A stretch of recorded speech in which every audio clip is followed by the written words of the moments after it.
friends, welcome to Shilu's kitchen. Sadhya കഴിക്കാൻ എല്ലാവർക്കും ഇഷ്ടമായിരിക്കും അല്ലേ? സദ്യകളിൽ ഒഴിച്ചുകൂടാനാകാത്ത വിഭവമാണ് പായസം. അപ്പോൾ ഇന്ന് ഞാൻ ഉണ്ടാക്കാൻ പോകുന്നത് സദ്യകളിൽ ഒക്കെ ഉണ്ടാകുന്ന അതേ രീതിയിൽ ഒരു ഫസ്റ്റ് ക്ലാസ് പഴപ്രഥമനാണ്.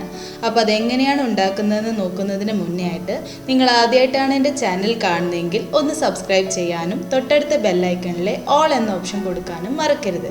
അപ്പോൾ മാത്രമേ ഞാൻ ഇനി വീഡിയോസ് ഇടുമ്പോൾ അതിന് നോട്ടിഫിക്കേഷൻ നിങ്ങൾക്ക് കറക്റ്റായിട്ട് കിട്ടുള്ളൂ. എങ്കിൽ ശരി, നമുക്ക് വീഡിയോയിലേക്ക് പോകാം.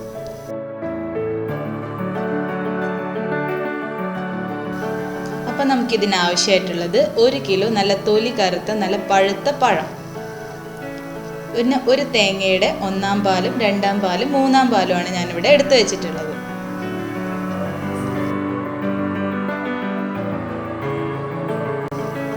ആറാണി ശർക്കര നന്നായിട്ട് ചതച്ച് വെച്ചത്,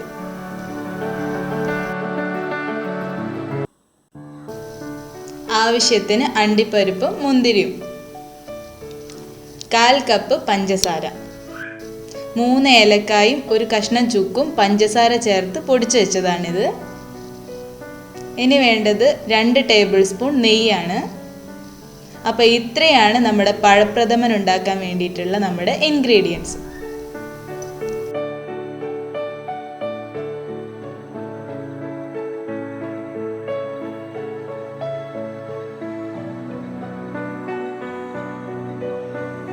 അപ്പം ഇനി നമ്മൾ നേന്ത്രപ്പഴം തൊലി കളഞ്ഞ് ഇതുപോലെ കഷ്ണങ്ങളാക്കി എടുക്കണം. അതിനുശേഷം നമ്മളത് കുറച്ച് വെള്ളത്തിൽ ഇട്ടിട്ട് അതൊന്ന് നന്നായിട്ട് കുക്ക് ചെയ്തെടുക്കണം, നന്നായിട്ടൊന്ന് വേവിച്ചെടുക്കണം. അപ്പം ഞാൻ ഇതിനകത്തേക്ക് ഇട്ട് കൊടുക്കുകയാണ്. വെള്ളത്തിനകത്തേക്ക് നമ്മുടെ നേന്ത്രപ്പഴം മുറിച്ച് വെച്ചിട്ടുള്ളത് കുറേശ്ശെ ആയിട്ട് ഇട്ട് കൊടുക്കുകയാണ് ചെയ്യുന്നത്. അപ്പോൾ ഇത് നന്നായിട്ടൊന്ന് കുക്ക് ചെയ്തെടുത്തിട്ട് വരണം. അപ്പം നിങ്ങൾ നേന്ത്രപ്പഴം എടുക്കുമ്പോൾ നല്ല പഴുത്ത പഴം തന്നെ എടുക്കണം, അത് പ്രത്യേകം ശ്രദ്ധിക്കണം. നല്ല പഴുത്ത പഴമാണ് നമ്മുടെ പായസത്തിന് നല്ല ടേസ്റ്റ് കൊടുക്കുന്നത്. അപ്പോൾ ഇത് നമ്മൾ അടച്ചു വെച്ചിട്ട് നന്നായിട്ടൊന്ന് കുക്ക് ചെയ്തെടുത്ത് വന്നിട്ടുണ്ട്. അതിനുശേഷം നമ്മളിത് മിക്സിയുടെ ജാറിലിട്ട് നന്നായിട്ടൊന്ന് അരച്ചെടുക്കണം. ചില ആൾക്കാർക്ക് ഇത് തരി ആയിട്ടുള്ളതായിരിക്കും ഇഷ്ടം, അങ്ങനെയുള്ളവർക്ക് അങ്ങനെയാവും. ഞാനിത് നല്ല ഫൈൻ പേസ്റ്റ് ആയിട്ടാണ് ഇവിടെ എടുത്തിട്ടുള്ളത്. അപ്പം ഇനി നമ്മളിത് പായസം തയ്യാറാക്കാൻ പോവുകയാണ്. അതിനായിട്ട് നല്ല ചുവട് കട്ടിയുള്ളൊരു പാത്രം എടുക്കുക. ഉരുളിയോ ഇതുപോലുള്ളൊരു പാത്രം ഏതായാലും വേണ്ടില്ല, നമുക്കൊന്ന് നന്നായിട്ട് പായസം ഇളക്കാനുള്ളൊരു സൗകര്യമുള്ള പാത്രമായിരിക്കണം. അപ്പോൾ 1 ടേബിൾ സ്പൂൺ നെയ്യ് ഒഴിച്ചതിന് ശേഷം നമ്മുടെ പഴം അരച്ചത് നമ്മൾ ഇതിനകത്തേക്ക് ചേർത്ത് കൊടുക്കുകയാണ്. പതുക്കെ ഇട്ട് കൊടുക്കണം, കയ്യിലേക്ക് തെറിക്കും, അപ്പോൾ അത് ശ്രദ്ധിക്കണം. അപ്പോൾ കുറേശ്ശെയായിട്ട് നമ്മുടെ പഴത്തിൻ്റെ മിക്സ് നമ്മുടെ നെയ്യിനകത്തേക്ക് ഇട്ട് കൊടുക്കുകയാണ് ആദ്യം ചെയ്യേണ്ടത്. അപ്പം നമ്മുടെ പായസം ഇളക്കാനായിട്ട് നമ്മൾ വലിയൊരു തവി എടുക്കണം, അതും ശ്രദ്ധിക്കണം, അല്ലെങ്കിൽ നമ്മുടെ കയ്യിലേക്ക് അത് തെറിക്കാനായിട്ടുള്ള ചാൻസ് കൂടുതലാണ്. അപ്പം നമ്മൾ പഴത്തിൻ്റെ മിക്സ് ഒന്ന് നല്ല നെയ്യുമായിട്ടൊന്ന് ജസ്റ്റ് ഒന്ന് നന്നായിട്ടൊന്ന് ഇളക്കി കൊടുക്കുകയാണ് ആദ്യം ചെയ്യേണ്ടത്. അപ്പം നന്നായിട്ട് മിക്സ് ചെയ്തിട്ട് ഒന്ന് കുക്ക് ചെയ്തെടുക്കണം, ചെറുതായിട്ടൊന്ന് കുക്കാക്കി തരണം. അതിനുശേഷം നമ്മൾ എടുത്ത് വെച്ചിട്ടുള്ള ശർക്കര, അത് ശർക്കര പാനിയാക്കി കുറച്ച് വെള്ളത്തിൽ അതൊരു ശർക്കര പാനിയാക്കി എടുത്തതിന് ശേഷം നമ്മൾ ഇതിനകത്തേക്ക് ഒഴിച്ചു കൊടുക്കുകയാണ് ചെയ്യുന്നത്.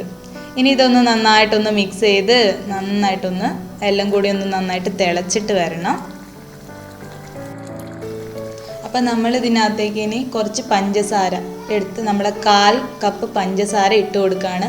അപ്പോൾ ഈ പഞ്ചസാര ചേർത്ത് കൊടുക്കുമ്പോൾ ഈ പായസത്തിനൊരു പ്രത്യേക രുചിയും അതുപോലെ തന്നെ നല്ലൊരു കളറും ഒക്കെ കിട്ടും. അപ്പോൾ സദ്യകളിലൊക്കെ ഉണ്ടാക്കുമ്പോൾ ഇങ്ങനെ ചെയ്യാറുണ്ട്. അപ്പോൾ നമ്മളത് സ്കിപ്പ് ചെയ്യാണ്ട് ചെയ്യണം. അപ്പം ഞാൻ ഈ എടുത്തിരിക്കുന്ന ഒരു മധുരത്തിൻ്റെ ഒരു അളവ് എന്ന് പറഞ്ഞാൽ നല്ല കറക്റ്റാണ്. ആവശ്യത്തിന് നല്ല മധുരമുള്ള ഒരു പായസത്തിൻ്റെ അളവ് തന്നെയാണ് എടുത്തിട്ടുള്ളത്. ഇതിൽ കൂടുതലാണ് ശർക്കര എടുത്താൽ ഭയങ്കര മധുരമായി പോവും. അപ്പോൾ ഈ ഒരു അളവ് തന്നെ എടുക്കാൻ ശ്രദ്ധിക്കണം. അപ്പോൾ നമ്മൾ പായസം ഒന്ന് നന്നായിട്ടൊന്ന് തിളച്ച് കുറുകി വന്നതിന് ശേഷം നമ്മുടെ തേങ്ങയുടെ 2-ാം പാലും 3-ാം പാലും നമ്മൾ ഇതിനകത്തേക്ക് ഒഴിച്ചു കൊടുക്കുകയാണ്. അപ്പോൾ നമ്മുടെ പായസം എല്ലാം കൂടി നല്ല വെള്ളം പോലെ ആയിട്ടുണ്ട്. അപ്പോൾ ഇനി നമ്മുടെ പണി എന്ന് പറഞ്ഞിട്ടുണ്ടെങ്കിൽ ഇത് നന്നായിട്ട് കുറുക്കി വറ്റിച്ചെടുക്കുക എന്നുള്ളതാണ്. വേറെ ഇനി പ്രത്യേകിച്ചൊന്നുമില്ല, നന്നായിട്ട് കുറുക്കി എടുക്കണം. പിന്നെ വേറൊരു കാര്യം, നിങ്ങൾ എടുക്കുമ്പോൾ നല്ല കറുത്ത ശർക്കര തന്നെ എടുക്കാനായിട്ട് നോക്കണം. അപ്പോഴാണ് നമ്മുടെ പായസത്തിന് ആ ഒരു കറക്റ്റ് നല്ലൊരു കളറ് കിട്ടുള്ളൂ. ബ്രൗൺ കളർ ശർക്കര എടുത്താൽ അത്ര കിട്ടില്ല. അപ്പോൾ ഇനി നമ്മൾ ചേർക്കേണ്ടത് നമ്മുടെ ഏലക്കായും അതുപോലെ തന്നെ ചുക്കും പഞ്ചസാര ചേർത്ത് പൊടിച്ച് വെച്ചിട്ടുള്ള ആ ഒരു മിക്സ് ഇല്ലേ, അതാണ് ഇതിൻ്റെ ഒരു മെയിൻ ആയിട്ടുള്ള ഒരു ഇൻഗ്രീഡിയൻറ്റ്. നല്ല ഫ്ലേവർ കൊടുക്കുന്ന ഒരു ഇൻഗ്രീഡിയൻ്റ് ആണ്. അപ്പോൾ മറ്റു പായസത്തിൽ നിന്ന് ഇതിന് വ്യത്യസ്തമാക്കുന്നത് ആ ചുക്കുപൊടിയാണ്. അപ്പോൾ ചുക്ക് നമ്മൾ ഏലക്കായനേക്കാൾ കുറച്ച് അധികമായിട്ട് എടുക്കണം. അപ്പോൾ അത് എടുത്തതിന് ശേഷം നമ്മളിത് നന്നായിട്ട് കുറുകി വന്നിട്ടുണ്ട് പായസം. ഇനി നമുക്ക് ഇതിനകത്തേക്ക് 1-ാം പാല് ചേർത്ത് കൊടുത്താൽ മാത്രം മതി. അപ്പോൾ ഞാനത് ചേർത്ത് കൊടുത്തിട്ടുണ്ട്. ചേർത്തിട്ട് നന്നായിട്ടൊന്ന് മിക്സ് ചെയ്തിട്ടുണ്ട്. ഇനി അതൊരുപാട് തിളയ്ക്കാനൊന്നും വിടരുത്. ഇനി നമ്മൾ സ്റ്റൗ ഓഫ് ചെയ്യണം.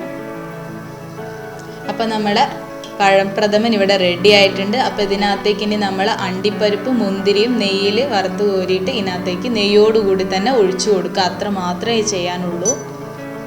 അപ്പം മധുരം ഇഷ്ടമുള്ള, പായസം ഇഷ്ടമുള്ള, എല്ലാവർക്കും ഇഷ്ടപ്പെടുന്ന നല്ല 1-ാം തരം പഴപ്രഥമൻ ഇവിടെ റെഡി ആയിട്ടുണ്ട്. അപ്പം നിങ്ങൾ ഇതുവരെ ഇത് ട്രൈ ചെയ്ത് നോക്കിയില്ലെങ്കിൽ ഈ ഒരു രീതിയിൽ തീർച്ചയായും ഇത് ട്രൈ ചെയ്ത് നോക്കണം. നല്ല അടിപൊളി പായസമാണ്. ഇതിങ്ങനെ ഇളം ചൂടോടുകൂടി കഴിക്കാനും അതുമല്ല ഫ്രിഡ്ജിൽ വെച്ച് തണുപ്പിച്ച് നല്ലൊരു പുഡിംഗ് പോലെ കഴിക്കാനും ഒക്കെ വളരെ സൂപ്പറാണ്. അപ്പം നിങ്ങളിത് ട്രൈ ചെയ്തില്ലെങ്കിൽ തീർച്ചയായും ഈ രീതിയിലൊന്ന് ട്രൈ ചെയ്ത് നോക്കണം. അപ്പോൾ ട്രൈ ചെയ്താൽ മാത്രം പോരാ, നിങ്ങളുടെ ഫ്രണ്ട്സിനും റിലേറ്റീവ്സിനും ഒക്കെ ഈ റെസിപ്പി ഷെയർ ചെയ്യുകയും വേണം. എങ്കിൽ മാത്രമേ എനിക്കിനി നല്ല വീഡിയോസ് ഇടാനൊരു മോട്ടിവേഷൻ കിട്ടുള്ളൂ. അപ്പോൾ ശരി, ഇതിലും നല്ലൊരു വീഡിയോയിലൂടെ കാണുന്നവരെ see you. Thanks for watching.